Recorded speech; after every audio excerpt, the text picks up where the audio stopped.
Oi, gente, tudo bom? Aqui é o professor Hermano de História e na nossa videoaula de hoje, a aula número 4, a segunda aula do segundo bimestre do sétimo ano, nós vamos falar sobre o mercantilismo e as grandes navegações. Vamos lá então? Então, olha só, nossa unidade temática ainda é Humanismos, Renascimentos e Novo Mundo, né? Falando sobre o mundo moderno e a conexão entre ele e as sociedades africanas, americanas e europeias. Então, o nosso objeto de conhecimento dessa videoaula é a construção da ideia de modernidade e os seus impactos na concepção de história, né? Da ideia do novo mundo ante o mundo antigo, para a gente perceber que permaneceu e as rupturas que tiveram entre os saberes e as práticas do mundo moderno. E também o nosso objeto de conhecimento, um dos principais da videoaula de hoje, são as descobertas científicas e a expansão marítima. Então, nessa aula, nós vamos desenvolver a habilidade 02 e 06 do sétimo ano. A habilidade 02 é identificar as conexões, as interações, as consequências entre o contato das sociedades do Novo Mundo, né, com a Europa, África, Ásia, nesses contextos das navegações nos oceanos Atlântico, Índico e Pacífico. E a habilidade 6, então, é comparar as navegações que tiveram no Atlântico e no Pacífico entre os séculos 14 e 16 e ver, né, a relação desses avanços científicos, das rotas marítimas, as relações comerciais, a troca cultural que foi estabelecida entre esses povos nesse período. Então vamos lá? Então, para a gente entender como que surgiu as grandes navegações, a gente tem que relembrar um pouquinho do assunto que nós vimos na aula anterior, que foi a formação, né, das monarquias, a centralização no poder das mãos do rei. Então a gente viu que a partir do século II, ou melhor, do século XII, várias regiões na Europa elas começaram a formar as nações, formar os estados modernos. Então a gente viu que houve, né, o fim do feudalismo, da Idade Média, e que se antes o governo era separado, várias pessoas comandando uma mesma região, cada região com as suas leis, regras, moeda e por aí vai, as pessoas começaram a sentir a necessidade que o poder centralizasse, ficasse na mão de um governante só. E vai ser assim que vai surgir, então, a figura do rei, né, de um monarca. E aí, então, as várias crises econômicas que tiveram, né, lá no finalzinho da Idade Média, baixa produção de alimentos, fome, guerras, essas agitações vão levar então a Europa a se transformar e a buscar que o poder ficasse na mão de menos figuras, de menos pessoas. E aí que surge então a necessidade de ter essa figura real para centralizar, para segurar o poder. Então esses reis que vão surgindo, eles passam a criar as suas próprias leis, os seus próprios impostos, a moeda específica que é circular ali na sua nação, no seu reino, passa a fiscalizar a entrada e a saída de quem chega ali no seu território, e por aí vai. Então, dessa organização, né, desse controle do comércio, do sistema da educação, da justiça, tudo isso passa a ficar a cargo de quem? A cargo do rei. E aí então os reis acabam formando exércitos permanentes para proteger ali o seu território e manter a sua autoridade, a sua coroa. Então, essa formação desses reis passam a surgir vários reinos que vão dar origem às várias nações, como a gente viu na aula anterior, né? Alguns reinos que viraram Portugal, viraram a Espanha, viraram vários países modernos que a gente conhece hoje em dia. Então, em meio a esses reinos que foram se formando, surgiu uma prática entre eles que recebeu o nome de mercantilismo. Então, o mercantilismo era um conjunto de práticas que esses países, as nações da Europa, ali entre o século XV e século XVIII, praticavam para poderem ficarem mais poderosas, mais ricas, mais influentes na sua região. Então, assim, para manter a vida da corte nesses reinos, né, dos nobres, aquela ostentação que eles viviam, aquele conforto, aquele luxo, essas monarquias, esses reis, passaram a buscar formas de se enriquecerem cada vez mais, para conseguir manter o status que eles viviam. Então, para conseguir manter esse status, eles passam a adotar as práticas mercantilistas, que a gente chama de mercantilismo. Que prática é essas? Ou melhor, que práticas são essas então? Algumas características do mercantilismo são o metalismo, ou seja, a riqueza de um país, de uma nação, ela era medida pelo tanto de metais nobres que eles tivessem, ou seja, pelo ouro e pela prata. Quanto mais ouro e mais prata aquele país juntasse, mais rico, né, significava. Isso daí que vem então o metalismo, os metais preciosos, quais? Prata e ouro, que os países tentavam acumular. Acumular como? Buscando, né, encontrar ali no seu território através de escavações da mineração, ou então explorando outros países, suas colônias que tivessem esses metais preciosos ou pedras preciosas, algo que pudesse dar lucro, rendimentos para ele. Outra estratégia, outra prática econômica do mercantilismo é o que a gente chama de balança comercial favorável. O que é isso? É quando os governos eles criam medidas para proteger a sua economia, para evitar que o seu país fique comprando, né, importando produtos de outros lugares. Então ele cria estratégias para evitar que o país dele compre coisas de outras nações e que o país dele venda coisas para outros povos, ou que a sua população consuma os seus próprios produtos, porque aí isso mantém o que a gente chama de balança comercial favorável, mantém os lucros positivos para aquele país. Outra prática, outra estratégia era estimular as manufaturas locais. Então os governos, né, patrocinavam, financiavam, estimulavam que criassem fábricas de tecidos, de ferramentas, que fossem produzidas coisas no seu próprio território para que isso rendesse lucro, rendesse moedas, rendesse vendas para eles.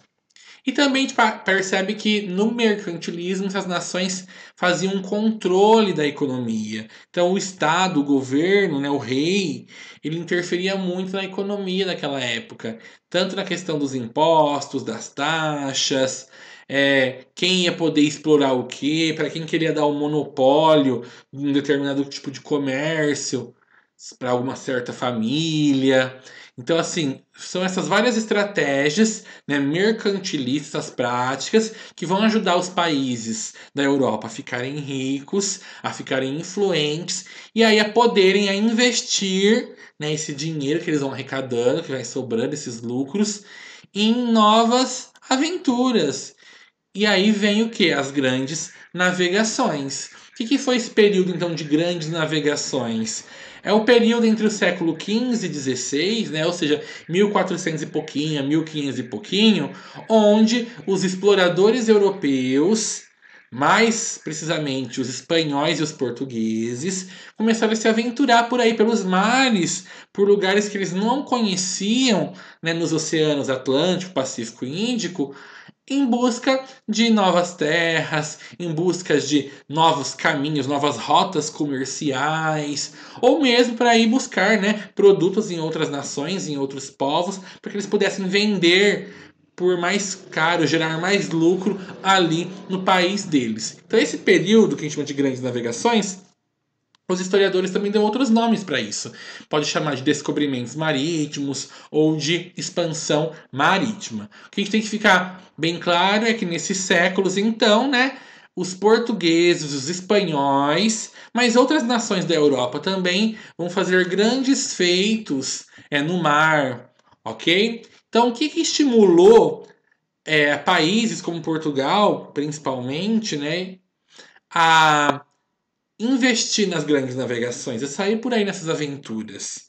Primeiro, a necessidade que esses europeus tinham, né, para conquistar novas terras, para conseguir matérias-primas, coisas que eles iam usar na fabricação dos produtos deles, ou mesmo acharem metais preciosos, como o ouro e a prata.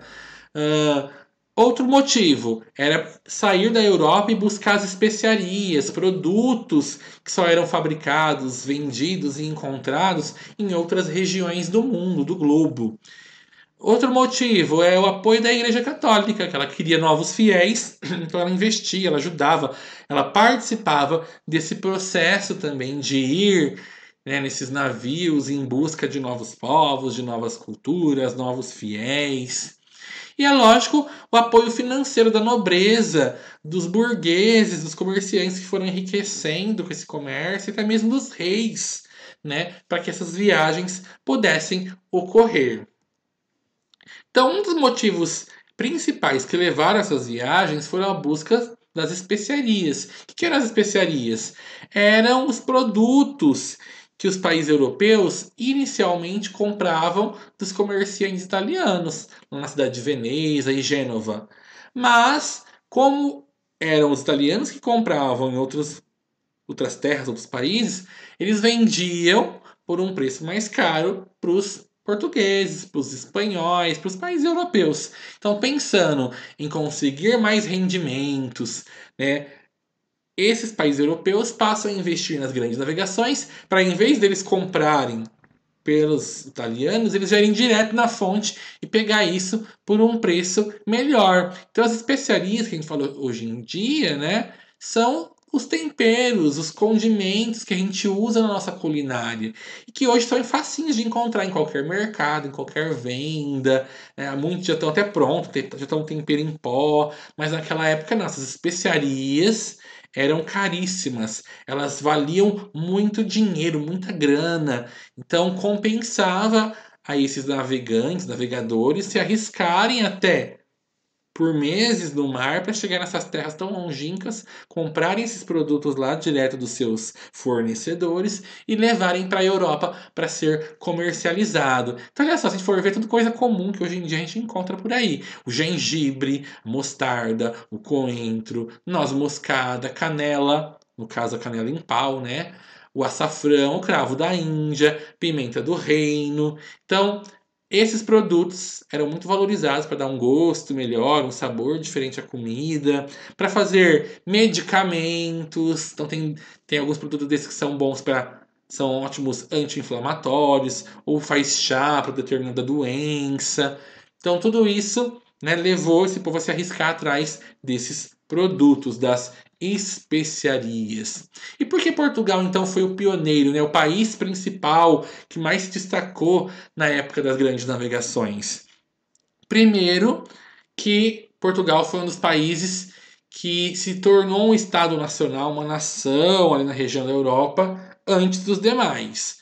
E lá, né, os seus reis, príncipes, já gostavam da navegação. Tanto que eles fizeram uma escola, chamada Escola de Sagres, onde o foco dessa escola era ensinar a navegação, a ensinar a fazer mapas, a ler as constelações, as estrelas no céu, se localizar no mar, se localizar vendo os astros. Então, essa escola de navegação influenciou por décadas, eu diria até séculos, né, a formação desses navegadores, a fazer a esquadra portuguesa se destacar em alto mar. Enquanto os ingleses tinham a esquadra, né, os navios mais poderosos, a tropa mais forte, os portugueses se destacavam por saberem navegar, chegarem em lugares mais longes, é, conhecer mais rotas, mais caminhos pelo mar.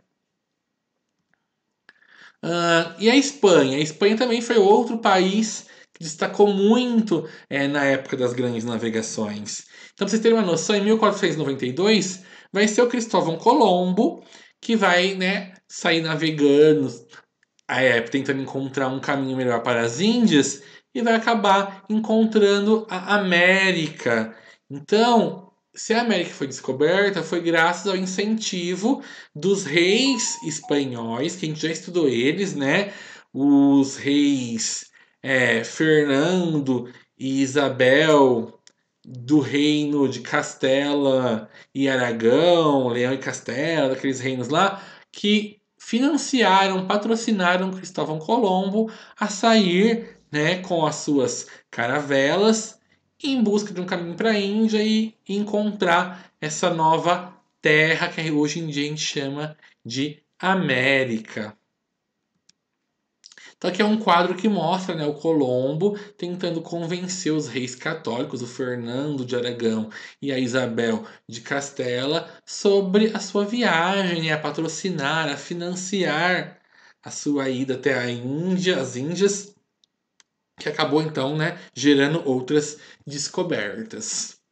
Naquela época, as embarcações que eles costumavam usar eram embarcações feitas de madeira, num formato mais alongado, e a gente costuma chamar isso de caravela. Então, eu coloquei para vocês uma imagem que mostra uma caravela e uma nau, que eram os dois tipos de embarcações mais comuns naquela época.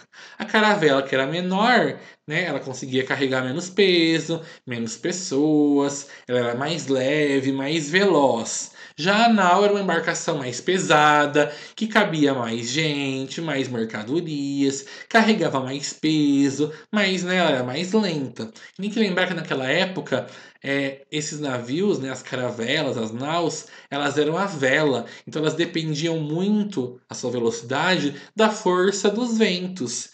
Quando o vento está soprando a favor, ótimo, né? Esses navios, essas embarcações iam mais rápido. Agora, quando o vento estava contra, tinha que abaixar a vela e a velocidade diminuía drasticamente. Tirando isso, eles tinham que saber bastante sobre as correntes marítimas, né? Para que lado que a água do mar vai, para tentar usar essas correntes marítimas a seu favor, né? No caminho que eles estavam tentando percorrer.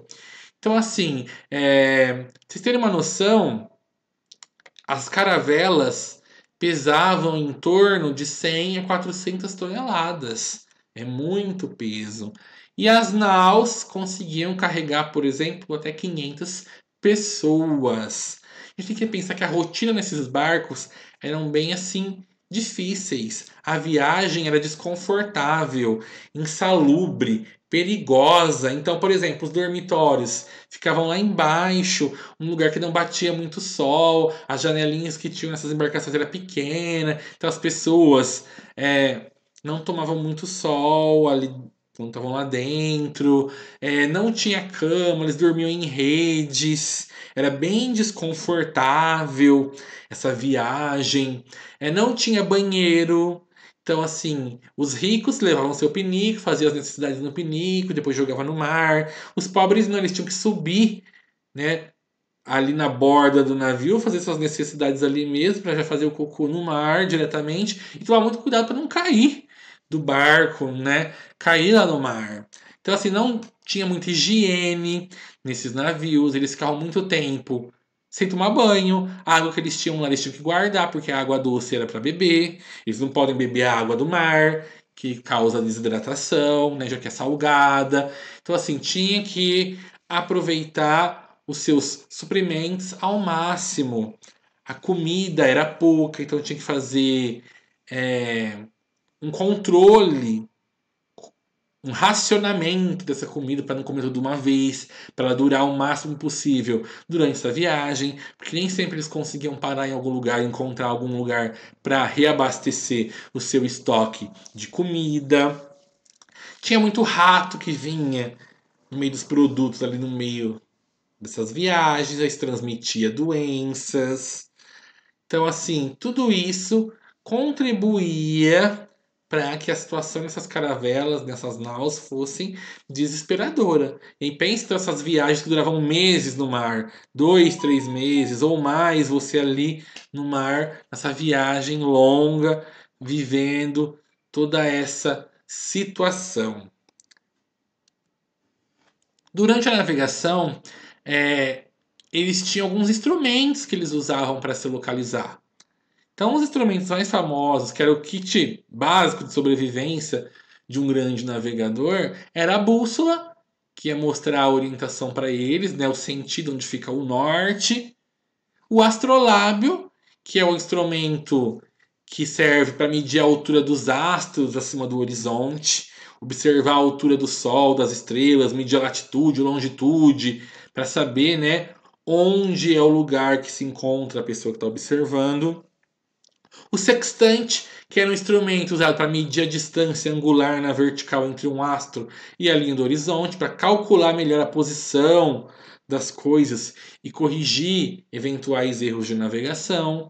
Tinha a balestilha, que era uma ferramenta, um instrumento para medir a altura em graus que une o horizonte aos astros. A luneta para observar, né, um objeto de longe, tipo aproximar os objetos que estão longe, e a esfera armilar, que era um instrumento de astronomia que usava muito na navegação, que serve para fazer observações mais precisas, né, dos movimentos dos astros em torno da Terra. Então eles precisavam de todos esses instrumentos para não se perder no mar, para conseguir travar, né, uma rota melhor para eles chegarem no destino, para ir mapeando o caminho que eles estavam navegando. E aqui eu trago para vocês algumas representações cartográficas que eles usavam na época das navegações. Então, para vocês terem uma noção, olha a visão de mundo, né? O mapa mundi de 1482, ali na época das navegações. E olha já a modificação que esse mesmo mapa mundi teve a partir de 1507, depois que vários navegadores foram descobrindo novas terras, foram mapeando essas rotas que eles iam passando. Então, olha como esses mapas mundos são bem diferentes do que a gente tem atualmente, porque os estudos, né, os instrumentos que eles tinham naquela época não eram tão precisos como os de hoje em dia, por exemplo. Então a gente estava falando que a viagem no mar era bem complicada, era longa, era meses, e que essa rotina era desesperadora. Então, por exemplo, muitas embarcações eram bem precárias, precisavam de reparos, estavam assim comprometidas. Então, por exemplo, entrava água lá no fundo do casco, tinha que ter alguém para ficar tirando a água do fundo do navio para o navio não afundar. Eles costumavam carregar alguns animais a bordo para eles se alimentarem, por exemplo, galinhas, e aí matando durante a viagem. A água que eles levavam na viagem, ela começava a criar lodo, porque ela ficava parada ali, armazenada em barril, por exemplo. Então era comum que eles misturassem um pouquinho de vinho, para ver se a água ficava com um saborzinho melhor, para eles tomarem, se hidratarem. Eles tinham que levar frutas para eles consumirem na viagem, mas a fruta estraga logo. Então, assim, por que eles tinham que levar fruta? Porque se eles ficassem muito tempo no mar sem ingerir vitamina C, havia uma chance muito grande de eles terem uma doença chamada escorbuto. O que é escorbuto? A pessoa começa a perder os dentes da boca, a gengiva fica sangrando, ferida, machucada, não cicatriza, a pessoa começa a ter hemorragia na boca, né? Então, falta de vitamina C. Muitas pessoas, muitos navegadores, acabavam tendo essa doença porque não consumiam, né, a vitamina C na quantidade certa durante essas longas viagens. Então, eles pegavam piolho nessas viagens, tinham diarreia por causa da má alimentação. Quem não cumpria as regras podia ser castigado, ficar no porão do navio, tirando água do fundo da embarcação. Bom, tinha mil problemas ali. Geralmente, o comandante do navio, ele não era o capitão do navio, tá? Ele não era alguém que sabia navegar. Normalmente o comandante do navio, perdão, era alguém rico que estava patrocinando a viagem.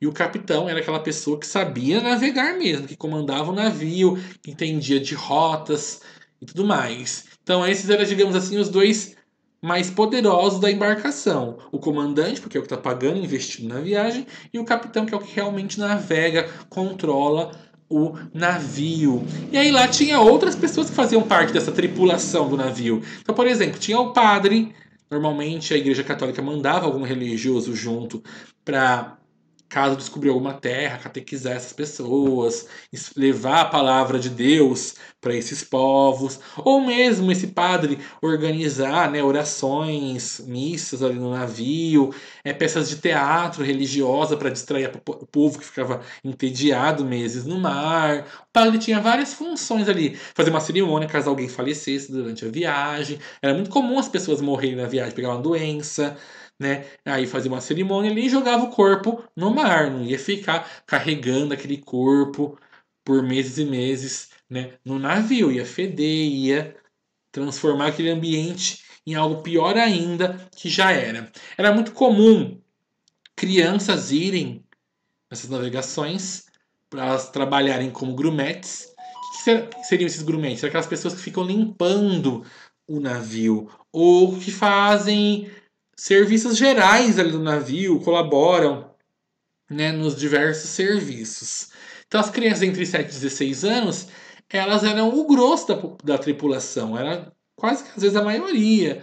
Por quê? Porque eles iam lá trabalhar por causa de salários ou para virar aprendizes de marinheiro, como grumetes. E aí então eles dormiam, né, no convés. Era só assim o comandante, o capitão, que tinha um lugar mais privilegiado para dormir. A maioria das pessoas dormiam todo mundo empoleirado ali em rede, todo mundo um perto do outro, numa situação bem difícil. Existiam as mulheres, né? Não eram muito comum nas viagens ultramarinas, mas quando elas iam, elas tinham que tomar muito cuidado para não serem abusadas pelos homens que estavam lá, né? Porque pensa, um monte de homem, poucas mulheres, meses e meses no mar sem ninguém, elas corriam riscos de segurança nessas situações. Então elas tinham que estar sempre bem acompanhadas. Pra vocês terem uma noção, toda vez que alguém saía de um navio, a chance desses navios afundarem, né, ou não voltarem, se pegar uma doença, morrer em alto mar, era muito, muito grande. Então, assim, era uma viagem sem muita perspectiva, sem muita chance de sobrevivência. Nas rotinas, né, do navio ali, da caravela, tinha o cozinheiro, que era o responsável para fazer a alimentação da tripulação, que ele preparava normalmente carne salgada, biscoitos, bacalhau, lentilha, alho, cebola, açúcar, farinha, água, que era vinho, que eram as coisas mais comuns ali que fazia parte da alimentação deles. Outra coisa que era muito comum naquela época eram os mitos e crenças. Então, os navegadores, eles tinham várias lendas que surgiam, que assustavam essas tripulações durante essas aventuras. Então, por exemplo, uma lenda, um mito era que não dava sorte levar mulher nos navios. Então, os navegadores evitavam ao máximo levar mulheres como tripulante, que já tinha essa lenda aí que elas não davam sorte, que o navio ia afundar, a viagem ia ser tumultuada. Outra coisa que eles diziam que no mar tinha monstros, polvo gigante, serpentes, sereias que atacariam os navios, que afundariam eles. Tinha gente que defendia a ideia que a Terra era plana, então que o navio ia navegar até um certo ponto, e lá no fim do horizonte era tipo uma cachoeira, o navio ia cair fora do mundo, né? Ia ter uma tragédia. Então, tudo isso levou esses navegadores, esses aventureiros, né, a passarem por situações de medo. Então, não bastava as tempestades, né, os perigos reais de um barco bater numa rocha, rachar, afundar, ser atacado por piratas. Tinha esses medos, né, esses perigos imaginários que esses navegadores sofriam também.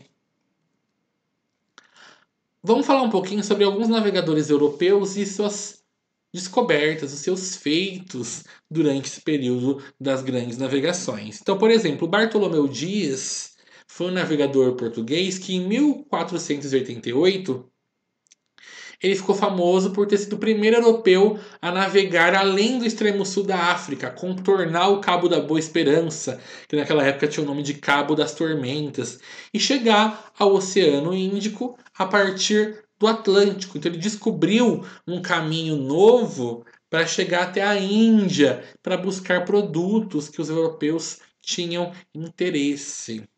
Já, né, o Cristóvão Colombo foi o navegador italiano que, em outubro de 1492, sobre as ordens dos reis da Espanha, que a gente já citou, ele acabou descobrindo, né, a América em 12 de outubro de 1492, numa viagem que ele fazia através do Oceano Atlântico, tentando chegar até as Índias, mas aí ele acabou, né, se perdendo, digamos assim, errando o caminho e descobrindo, ou melhor, descoberto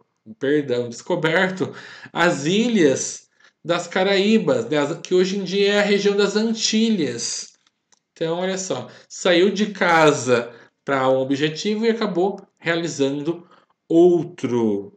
Então, Cristóvão Colombo foi o responsável por descobrir, né, como a gente fala assim, esse termo, ou melhor, encontrar a América. Outros navegadores bem importantes que a gente pode destacar foi o Vasco da Gama, que em 1498 comandou os primeiros navios a navegar da Europa à Índia, na mais longa viagem oceânica até então realizada, ou seja, fez uma viagem tão longa que seria tipo uma volta ao mundo. E ao retornar para Portugal, então, né, ele acabou trazendo várias coisas, várias especiarias que renderam lucros para os portugueses. Já o Pedro Álvares Cabral, a gente tem mais familiaridade, porque está mais ligado à nossa história aqui do Brasil. Ele foi responsável, então, por no dia 22 de abril de 1500 ter chegado a Porto Seguro, né, a região de Porto Seguro, ter descoberto, entre aspas, novamente, o Brasil, ter localizado essa parte do continente americano que até então não estava no mapa, digamos assim, dos europeus. E aí o restante é história, a gente já conhece um pouquinho, né, o papel do Pedro Álvares Cabral na nossa história do Brasil. Outros navegadores foi o Américo Vespúcio, que ele foi um navegador, geógrafo e mercador italiano, que trabalhou, né, a serviço da Espanha e de Portugal. Ele que colaborou nas viagens do Cristóvão Colombo, a como organizar as frotas dos navios, das caravelas, a fazer esse trajeto, né? E aí, graças ao nome dele, Américo Vespúcio, que o continente americano recebeu o nome de América. Então, por isso também que vale a pena a menção dele. E por último, Fernão de Magalhães, que foi um navegador português, que ele organizou a primeira viagem de circunnavegação, ou seja, uma viagem para dar a volta ao mundo. Então, entre os anos de 1519 e 1522, a serviço do rei da Espanha, ele tentou dar a volta ao mundo, a mapear esse caminho todo, mas infelizmente ele acabou morrendo no meio do trajeto, em uma batalha, e aí então uma outra pessoa, né, o espanhol Juan Sebastián Elcano, terminou ali o trabalho que o Fernão de Magalhães estava fazendo, regressou até a Espanha em 1522 e terminou de completar, né, a viagem de circunnavegação, de volta ao mundo que o Fernão de Magalhães tinha começado. Então aqui eu trago um mapa para vocês que mostra essas viagens, essas rotas marítimas feitas por esses portugueses, espanhóis, europeus que a gente destacou, né? Então se vocês olharem aqui as setinhas, cada uma está de uma cor e representa o caminho que essas viagens fizeram. Então a linha vermelha mostra as primeiras viagens de navegações, quando os portugueses iam até a África, buscar produtos para venderem, né, na Europa. Depois, a seta meio bege, meio ocre, mostra o caminho do Vasco da Gama, ou seja, ele saiu lá de Portugal, contornou a África, chegou à Ásia, ali na região da Índia. Já a linha amarela é o caminho do Pedro Álvares Cabral, né, que ia chegar até a Índia. A ideia era essa inicialmente, mas acabou chegando ali na América do Sul, ali na região de Porto Seguro e descoberto o Brasil. Mas olha o caminho que ele fez então. Foi lá, parou no Brasil, depois, né, circuncisou ali, ó, circulou a África e chegou ao seu destino. A Seta Verde já é o caminho do Cristóvão Colombo, que era para tentar chegar à América, e aí você viu que ele, pô, era para tentar chegar às Índias, mas aí ele foi até a América, descobriu a América, voltou, né, para Espanha, para Portugal, para a região da Europa. Já a linha azul mostra o Fernão de Magalhães, né, e o Sebastião tentando fazer essa primeira viagem de circunnavegação ali, de dar a volta ao mundo. Olha o trajeto que ele fez, né? Bom, durante a época das grandes navegações, surgiram, como posso dizer, uma disputa muito grande entre essas nações, principalmente Portugal e Espanha, que eram os dois mais influentes na navegação, que eles tinham uma rivalidade muito grande, né? Ambos descobriram territórios, começaram a colonizar algumas áreas do mundo, a explorar elas. Então, esses dois países que eram as maiores potências da navegação na época, tinham uma certa rivalidade entre eles. E essa rivalidade, para evitar que virasse guerras, foi necessário fazer alguns tratados marítimos entre essas nações. Então, por exemplo, durante o século XV, Portugal conquistou vários domínios ao longo da costa africana. E os espanhóis, né, em 1492, conseguiu o quê? Cristóvão Colombo encontrar a América. E a parte da América que eles encontraram eram regiões vastas, com muito ouro. Algumas populações lá que tinham ouro. Então, isso gerou uma cobiça em Portugal, que também queriam descobrir territórios que eles pudessem explorar, tirar coisas que rendessem lucros para eles. Então, vai começar algumas viagens marítimas, terras vão ser descobertas e acordos vão ser necessários para manter a situação dessas duas nações mais calmas. Então, em maio de 1493, né, 4 de maio, foi feito um acordo, um tratado entre Portugal e Espanha chamado Bula Intercoetera. Então, esse tratado estipulava uma linha imaginária dividindo o mundo, né, a 100 léguas, 660 quilômetros da ilha de Açores, dividindo o mundo, onde as terras a oeste dessa linha seriam da Espanha e as lestes seriam de Portugal. Então, tudo que fosse encontrado a partir desse acordo, a oeste ia ser da Espanha. O que fosse encontrado a leste seria de Portugal. E aí, então, quem fez esse acordo ali entre eles, né? Foi o Papa da época, o Papa Alexandre VI. Como Portugal e Espanha eram duas nações muito católicas, para resolver esse conflito entre as duas nações, chamaram um árbitro que fosse neutro, digamos assim, né? Aí escolheram quem? O Papa da época. Foi feito esse acordo, mas o rei de Portugal não quis assinar. O Dom João II exigiu que fizesse uma revisão do acordo, porque ele não concordava, ele achava que Portugal estava sendo desrespeitado, sendo desfavorecido.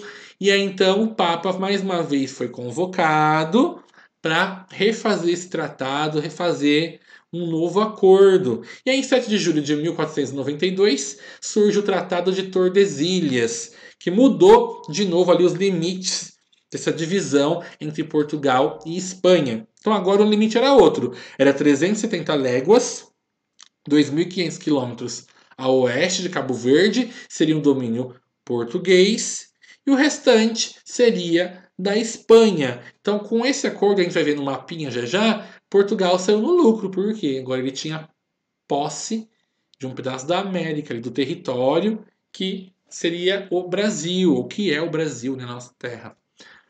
Então, vamos ver rapidinho o mapa que mostra bem essas divisões que foram feitas entre Portugal e Espanha nesses tratados. Ah, uma coisa que vale a pena estar comentando é que os outros países ali da Europa, Inglaterra, França, Holanda, também se sentiram incomodados, insatisfeitos com esses acordos. Por que só Portugal e Espanha estavam dividindo o mundo entre eles? E os outros países estavam ficando de fora.